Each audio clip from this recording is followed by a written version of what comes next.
YCP కార్యకర్తలారా, మీ సేవలనే మే మరువం. మీ అందరికీ మా వందనం.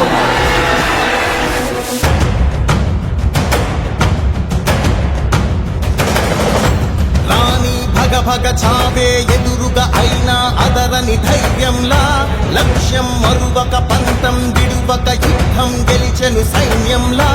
కార్యకర్తల త్యాగాలే మన గెలుపుకీక మార్గాలే, ఏమిచ్చిన నీ రుణముని తీర్చేది లేదే. జై జై జై జై జై జగనంటూ సై సై సై సై సాగేలేనంటూ ప్రజలకు వైద్యం అన్నటువంటి దగ్గరగా ఉండాలనే ఉద్దేశంతో నిర్ణయం తీసుకుంది కాబట్టి ఈ రోజు ఆరోగ్యశ్రీని టోటల్ గా నిర్వీర్యం చేసేశారు. నీవే సారథి నీవే వారధి నీవే పిడికిలి పార్టీకే, నీవే చమురివి నీవే వెలుగువి నీవే అండవి జెండాకే. ఏం తగిలిన గాయ